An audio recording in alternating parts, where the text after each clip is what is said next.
राजेश कुमार शुरू करते हैं खबरें। कतर की जेल में कैद 8 भारतीयों की रिहाई को लेकर सरकार ने कूटनीतिक और कानूनी कदम उठाने शुरू कर दिए हैं। आज विदेश मंत्री एस जयशंकर उन 8 भारतीय परिवारों से मिले जिन्हें फांसी की सजा जिनके परिवार के सदस्य को सुनाई गई है। पूरे देश को उम्मीद है कि सरकार 8 भारतीयों को सकुशल वापस लेकर आएगी।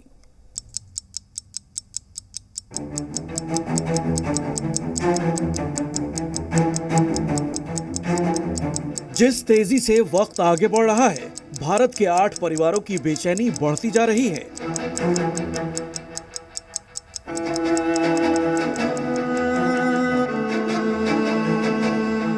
ये वो 8 परिवार हैं जिनके अपनों को खाड़ी देश कतर में फांसी की सजा सुनाई गई है।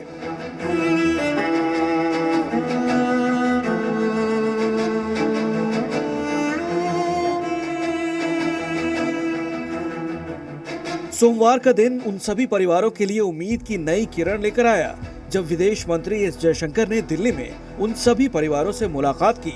विदेश मंत्री ने सभी परिवारों को ये भरोसा दिलाया कि भारत कतर की कैद से सभी 8 भारतीयों को सकुशल वापस लेकर आएगी। एस जयशंकर ने ट्वीट किया, सरकार की केस पर गंभीरता से नजर है और ये मामला सरकार की प्राथमिकता में है। सरकार पीड़ित परिवारों के साथ खड़ी है और कतर में भारतीयों को छुड़ाने की हर कोशिश कर रही है। दरअसल कतर की एक अदालत ने पिछले दिनों एक हैरान करने वाला फैसला सुनाया था, जिसमें कतर की एक कंपनी में काम करने वाले 8 भारतीयों को कथित जासूसी के आरोपों में फांसी की सजा सुनाई गई थी। कतर सरकार ने इन सभी को 1 वर्ष पहले गिरफ्तार किया था।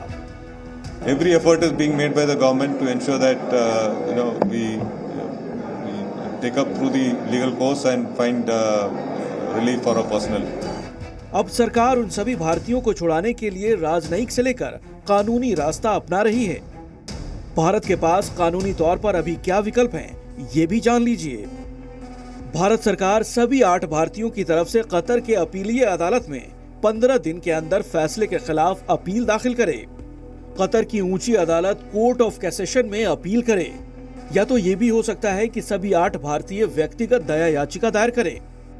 अगर कतर की अदालत से भारतीयों को न्याय नहीं मिलता तो Bharat international court of justice जा सकता है। कानूनी प्रक्रिया के बीच भारत डिप्लोमेटिकल लेवल पर भी प्रयास जारी रखेगा। इसमें भारत सरकार सीधे सीधे कतर की सरकार से बात कर सकती है और कतर से संबंधों का हवाला देकर 8 भारतीयों की सजा माफ करने या कम करने का अनुरोध कर सकती है। खाड़ी देशों के साथ प्रधानमंत्री नरेंद्र मोदी के संबंध काफी अच्छे रहे हैं। एक्सपर्ट का मानना है कि अगर डिप्लोमेटिक स्तर पर रिहाई की बात नहीं बन पाती है तो प्रधानमंत्री नरेंद्र मोदी कतर के अमीर से बातचीत कर सकते हैं ताकि जो भारतीय वहां पर कैद में हैं उनकी रिहाई हो सके। हालांकि कोशिश ये होगी कि डिप्लोमेटिक स्तर पर पहले यह बातचीत हो जाए। अगर किसी स्थिति में राजनयिक और कानूनी प्रक्रिया फेल होती है तो भारत फिर अंतर्राष्ट्रीय मदद देने के बारे में विचार कर सकता है और कतर पर अंतर्राष्ट्रीय दबाव बनाने की कोशिश कर सकता है। अमेरिका कतर का सामरिक सहयोगी है। भारत की कोशिश होगी कि अमेरिका के जरिए कतर पर दबाव बनाया जाए। भारत अपने मित्र देशों से कतर पर दबाव बनाने को भी कह सकता है। कतर से 8 भारतीयों को वापस लाने के लिए भारत संयुक्त राष्ट्र का दरवाजा भी खटखटा सकता है। विदेशों में सजा पाए भारतीयों की सजा कम करवाने या फिर माफी दिलवाने में मोदी सरकार की कूटनीति कई बार रंग ला चुकी है। विदेश मंत्रालय के आंकड़े ये बात साबित करते हैं।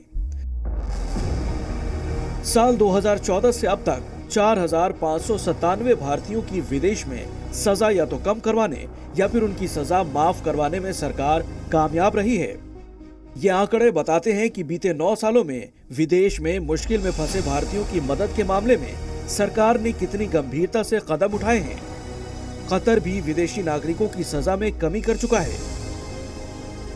9 साल पहले फिलीपींस के 3 नागरिकों को कतर में जासूसी के आरोप में सजा सुनाई गई थी। एक शख्स को मौत की सजा और 2 को उम्र कैद की सजा सुनाई गई थी।